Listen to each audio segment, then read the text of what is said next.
Yo, what is going on, guys? Flashverse here, and welcome back to another video on Supergirl Season 6. And this will be my review and breakdown for Supergirl Season 6, Episode 1, titled Rebirth. Now, yes, I know I am a couple of days late to this, because I originally wasn't going to do this video, but then I was like, you know what, it's the final season of Supergirl, why not?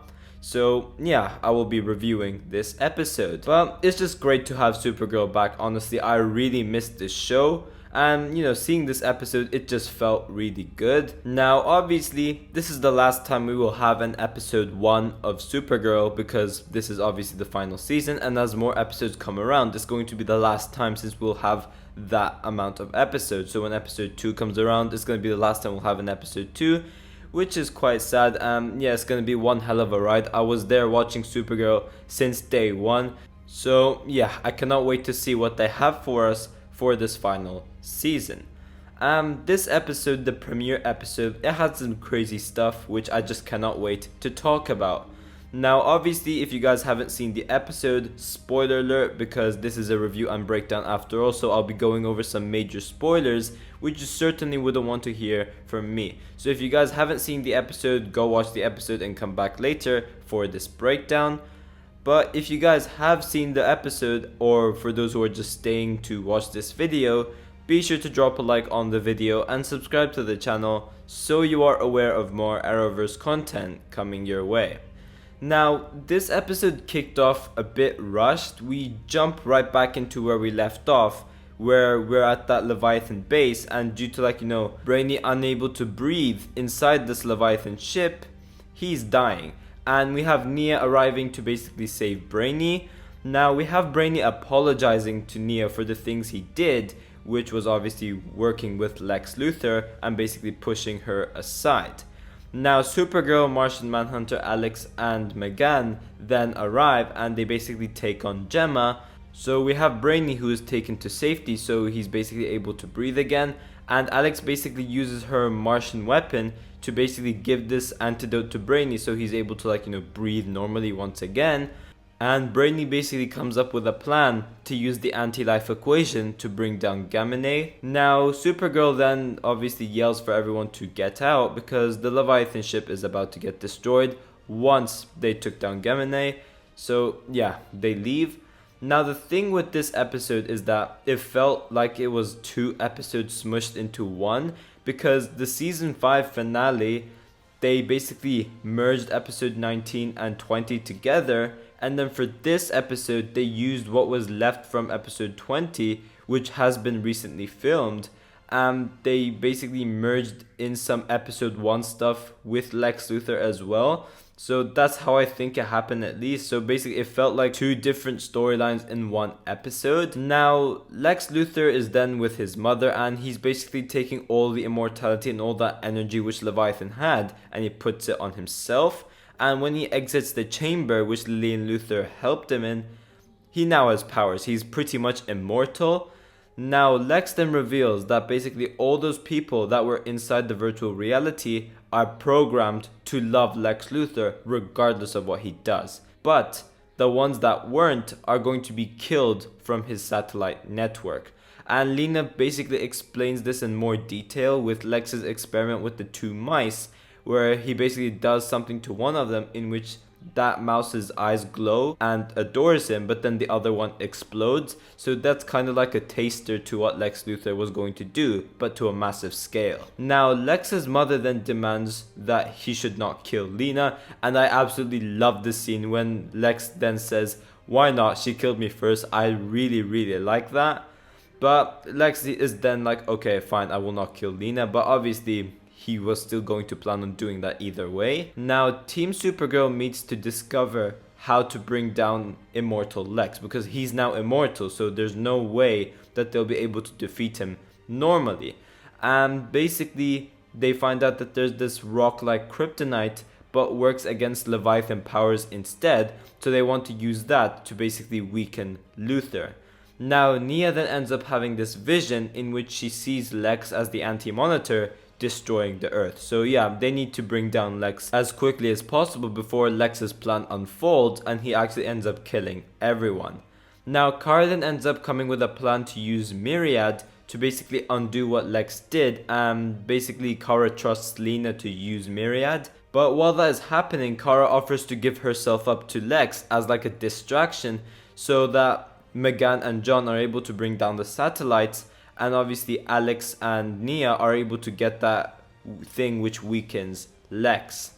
And Supergirl basically projects herself in front of Luthor, and she basically offers him to give herself up for something that she wanted from Lex. And Lillian warns Lex that he does realize that this is a trap, but Lex's obsession with Kryptonians leads to him accepting Kara's deal, and he then heads over to the fortress.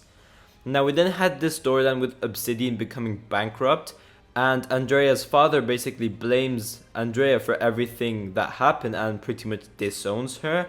Now while that is happening, Jean was pretty much apprehensive about the thing that he was about to do with Megan with the Martian ritual and stuff like that, because what they're about to do is basically going to like open each other's minds, and basically Megan will know everything vulnerable to Jean and things like that. So that is something scary for Jean, and Alex is basically like, you know, calming him down about it and telling him not to worry about it too much.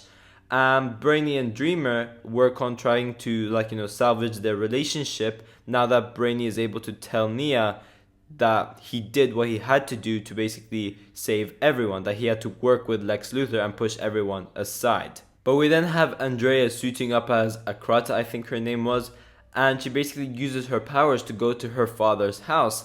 And over there she basically logs into her father's computer and she basically buys all the shares from her father's account, and that basically, you know, gives her power over Catco. Now Kara, while at the fortress, knows that there's the slight chance where she might die during her fight with Lex Luthor. So she basically takes her time to basically record this message to everyone. Now we have Lex Luthor arriving to kill Supergirl. So he pretty much sets her up by giving her a fake remote controller. And then while Kara is distracted with that, we have Lex just blasting her with kryptonite. Kara's on the floor and he's trying to weaken Kara and obviously kill her. Now while that is happening, we obviously have Jean and Megan being able to destroy the satellites using that Martian ritual which they were going to use. And also we have Nia and Alex finding that rock of energy to obviously weaken Lex. And we also had, I cannot remember his name, I think it was Otis or something, making like an appearance over there as well. So that was pretty cool to see as well. But they get their hands on that and they also head over to the Fortress of Solitude. Now Lex is basically delivering his final blows to Kara, in which she is dead, or it seems like she is dead. Now one thing I absolutely loved is that when Lex goes up to Kara, he's like, well, are you not going to give me those, like, you know, talks where I could change, blah blah blah blah blah, stuff like that. I really enjoyed that line which Lex gave. I just thought it was pretty hilarious. But when the population is safe, Lena's protocol is activated in the Fortress of Solitude, and Kara is basically blasted with this yellow sun radiation so she could obviously charge up, and then she's wrapped in with her kryptonite suit. So yeah, she is back alive. Now, I absolutely love this scene. This scene just is my favorite scene of the episode, and that is Lex basically victory dancing and singing "We Are the Champions." I really like that. John Cryer is just my absolute favorite Lex Luthor ever. This scene was just priceless. I really liked it. But Lex's celebration doesn't last too long, where we have Supergirl, Martian Manhunter, Dreamer, Alex and Megan arriving all to take down Lex and basically depower him. Now at first Lex is able to get the better of them and he basically heads to grab a Phantom Zone projector. Now Kara ends up kicking the power crystal over to Alex, in which Alex is able to blast Lex. So Lex is removed from his powers and he's back to his weakening state. However, while that is happening, Lex sends Kara to the Phantom Zone.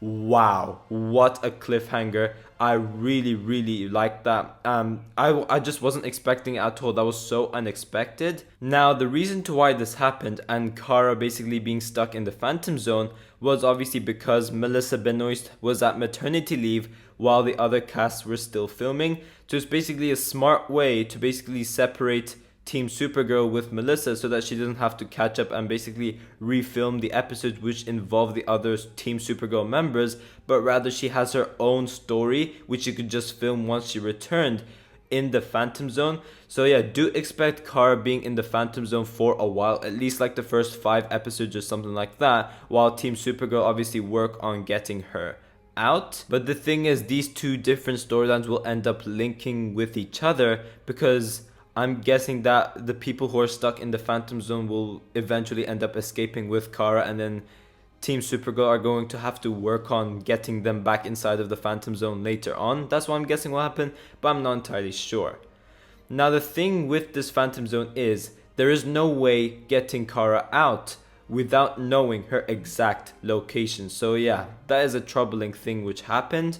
And Lex basically uses his knowledge that Kara is Supergirl to basically hold off conviction, which was pretty smart when you think about it, but they don't listen. Lena basically knocks Lex out. Now, we then have Alex basically wondering what she's going to say to Kelly now that Kara is gone, in which Lena then steps in and basically tells Alex that she should tell Kelly who her sister is so that that doesn't cause any relationship issues later on, because obviously when Lena found out that Kara was Supergirl later on, she felt betrayed and like she wasn't too happy about it. So she basically wants Kelly to basically not experience the same things, I guess. But Kako is then shielded from Obsidian's fallout, and Andrea mentions that she devotes her paper to real reporting.